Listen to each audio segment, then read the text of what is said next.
Every single year, huge amounts of public money, we're talking billions, are set aside for social services like job training or housing help. But here's the twist. That money often doesn't go straight to the people who need it. Instead, it gets funneled through this really complex web of private, nonprofit organizations. And it turns out, some of these nonprofits are playing a seriously powerful and pretty unexpected role in how our cities are run. Just look at that number, over $175 billion a year. That's a staggering amount of money. But for most of us, if you ask where it actually goes, well, it's a total mystery. It's like a black box. Who's inside, deciding which nonprofit gets a multi-million-dollar contract? And why them? Answering that question, it really gets to the very heart of how power works in our cities.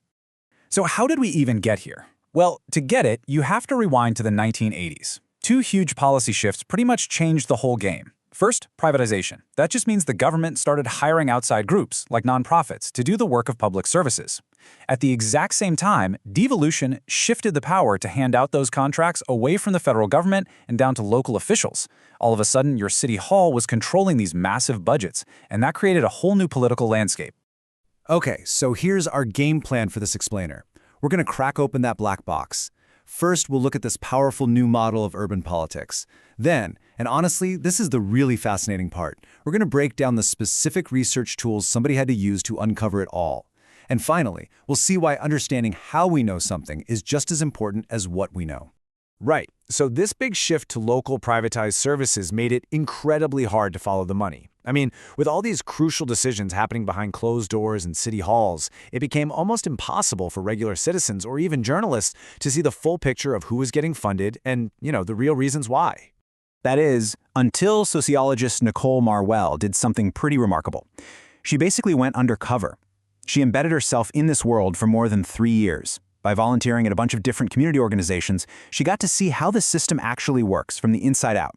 You can think of her as our investigator, the one who finally cracked open the black box for us. And what she found, well, it was kind of astonishing. Marwell discovered that some of these community-based organizations, or CBOs, they weren't just handing out services. Nope. They were operating as these sophisticated, modern-day political machines, trading social services for actual political power. And it all starts with this one critical choice. A nonprofit can treat its services like a one-way street, right? A client gets help, they leave, and that's the end of the story. Or it can create a two-way exchange, making that client feel like a real part of the organization's community. And that second path, that's the key. Because it's how you turn clients into what Marwell calls organizational adherents, a loyal base that's ready to be mobilized. This leads to what Marwell calls the Triadic exchange. Okay, let's break this down. It's a three-way loop. First, the CBO gets residents organized into a solid voting block. Second, they deliver those votes to an elected official. In return, that official steers government contracts and resources right back to the CBO. And finally, the CBO distributes that patronage, we're talking jobs, better access to services, things like that, back to the residents who voted. The circle is complete. And this is how a local power base can scale up into something much bigger. The CBO turns its clients into this reliable voting machine. This gives a local elected official a guaranteed constituency they can count on, which they can then use as a bargaining chip with more powerful folks like the mayor or the governor. And just like that, a neighborhood nonprofit is suddenly influencing citywide politics. So that's the model of the new political machine. But it brings up a huge question, right? How on earth could anyone uncover a system that's basically designed to operate in the shadows? Well, to answer that, we've got to look at the really clever research tools Marwell used to crack the case. Her main weapon of choice was ethnography. Now, this isn't about crunching numbers in a spreadsheet from far away. No, it's all about immersion.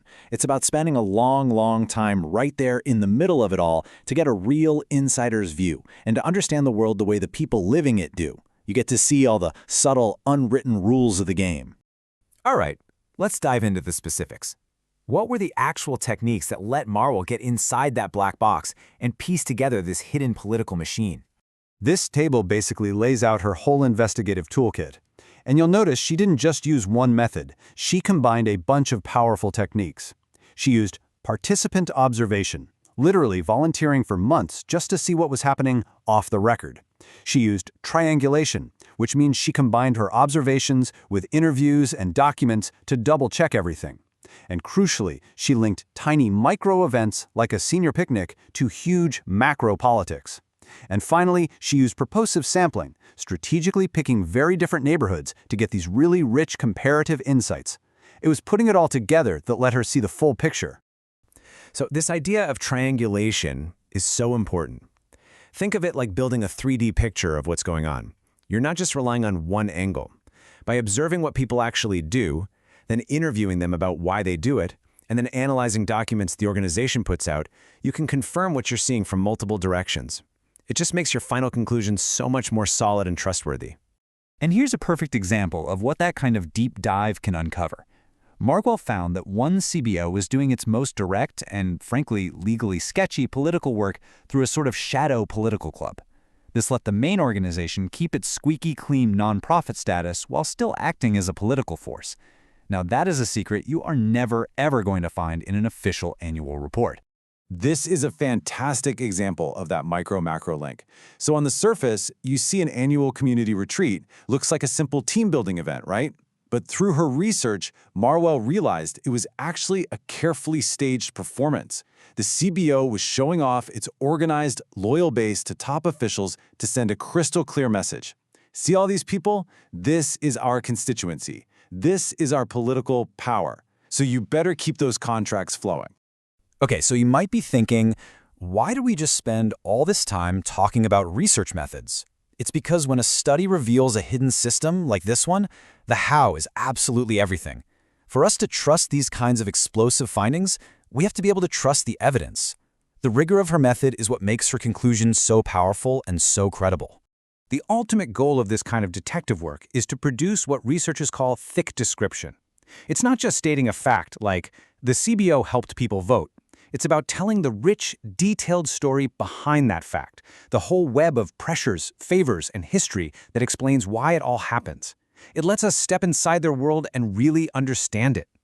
Now, we have to be really clear about the limitations here. The huge strength of this approach is its incredible depth. It finds all these dynamics that big data sets would completely miss. But the findings aren't meant to be statistically generalized to every single nonprofit out there. In fact, Marwell is super careful to point out that this perfect political machine model, it was only fully up and running in one of the 8 organizations she studied. That suggests that while these political pressures are real, it takes a very specific kind of perfect storm of circumstances for the full machine to really emerge.